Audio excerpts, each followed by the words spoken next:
The nominees for documentary short subjects are Cradle of Genius, Jim O'Connor and Tom Hayes. Carl, Dido Film. L'Uomo e Grigio, Man in Gray, Benedetto Benedetti. Project Hope, Frank P Bibas. And the winner, Mr. Chakari? The winner is Project Hope, Frank P Bibas.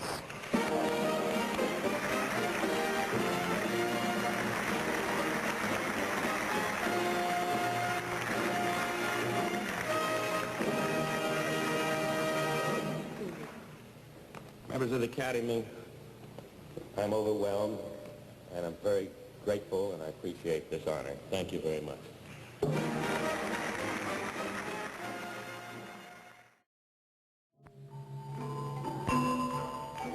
This is one of the faces of Asia, half a world that knew culture and beauty 1,000 years before Columbus.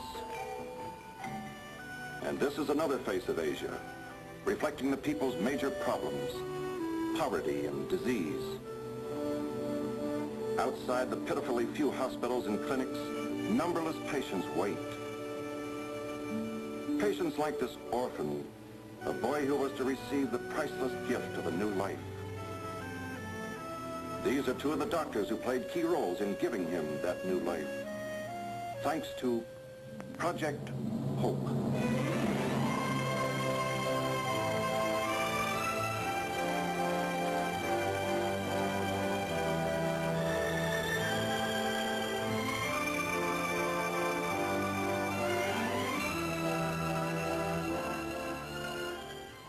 Project Hope is people. People working together for a better tomorrow. I'm Bob Considine. I've spent most of my life reporting the joys and the sorrows and the strivings and ideals of mankind. What you're about to see is part of the great American tradition, the tradition of helping those about us to help themselves. I think it'll make you proud. Not long ago, I was covering a 10th session of the United Nations. Fidel Castro had hurled accusations angrily denouncing the United States as ruthless. Nikita Khrushchev had introduced the shoe into diplomacy. And all this at a time when the world so desperately needed accord for the welfare of man. Right in the middle of this, I was told there was an overseas call from me in our UN office. The voice of amateur radio was bringing in the hospital ship SS Hope, a floating medical center supported by the American people en route to Southeast Asia. This is the hospital ship SS Hope, Maritime Mobile W8OLJ in the Java Sea. On board were a group of dedicated Americans, doctors, nurses, and medical technicians who were prepared to share their health knowledge with the people of Asia. All had volunteered to spend at least a year away from home and family on their unprecedented mission of mercy. Months earlier, a former United States Navy ship was taken out of mothballs, refitted and rechristened the SS Hope. Her last duty had been during the Korean War. Now she would be loaned to Project Hope, a non-government private organization financed by American industry and by gifts from private citizens throughout the country.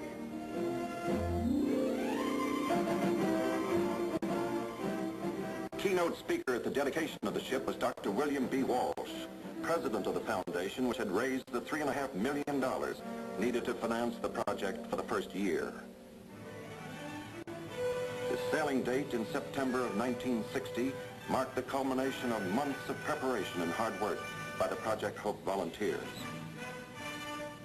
Ahead lay Southeast Asia. There, these American doctors, nurses, and medical technicians would begin their mission at their first port of call, the island republic of Indonesia. They came from every quarter of the United States.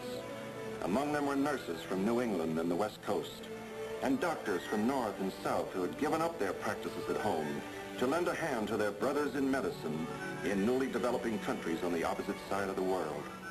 At the invitation of the Medical Society of Indonesia, the SS Hope was crossing the Pacific toward islands bearing such romantic names as Sumatra, Borneo, Java, Bali. What kind of country would they find? What sort of people? With what kind of health problems?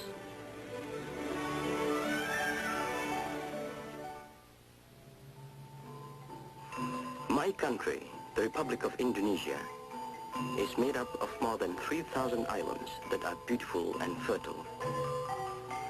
But most of our people are very poor.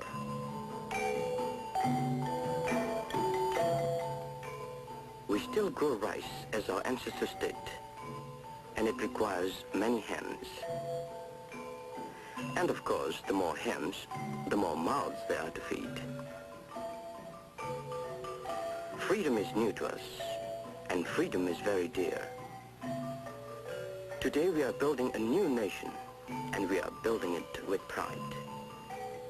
To do this, we must educate the young, and all of us must learn new ways of doing things. There is no doubt we have accomplished much since we achieved freedom, but there is much yet to be done. For a long while, our people will continue to carry heavy burdens and work with primitive tools and machines. But each brick we lay is not only part of a new home or factory, it is a stepping stone for our new nation. These growing years are difficult, but they are much like the early years in America after her revolution. And like the pioneers of America, we are eager to work and build in freedom. We know there are many obstacles in our way. We have few books from which to learn or teach. We have an ancient culture and many customs which are hard to change. Many of our people still believe that disease is caused by evil spirits, and this creates many problems for our doctors and teachers. For example, while marketplaces are very colorful, they have changed little in hundreds of years. Sanitation is ignored because most of our people don't understand that sickness can be carried by dirty food or water. As a result, the life expectancy of our people is only 32 years.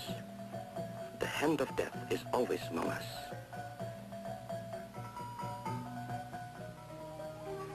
Even in our capital, Jakarta, much of the sanitation is very bad. For generations, we have used the canals which flow through the city for all our needs, for drinking, washing, bathing, swimming, and even the disposal of waste. Out in the country, the rivers and streams are pure at their source, but when they have flowed past even one village, they become polluted. Because of this, disease is everywhere. The statistics of our medical society report there is one doctor for every 100,000 people. But in some places, there's only one doctor for 500,000 people. Diseases which could be cured easily in early stages go untreated until it's too late. Because we have so few doctors and nurses, our traditional dukun is found everywhere. The dukun is a man or a woman whose primitive knowledge has been passed down through the centuries. He is what you might call a medicine man, and most of my people take their problems to him. To them, he is a doctor, fortune teller, spirit healer, all in one. For every real doctor, we have hundreds of dukuns practicing their ancient calling.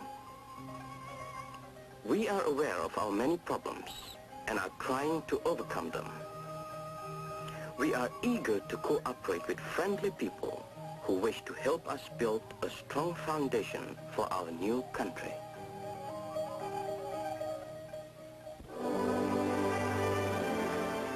It took us nearly a month to cross the Pacific, and it's a good thing it did. When we left San Francisco, I don't think many of us knew how much work there'd be before we'd have the medical department squared away. Take the library. People everywhere in the States are donating thousands of medical books. These have to be cataloged for our reference, and duplicate copies set aside for the Indonesian medical schools, which need them badly. It's hard to describe the spirit on board. All the nurses worked for a fraction of what they made back home, and they signed on for many different reasons.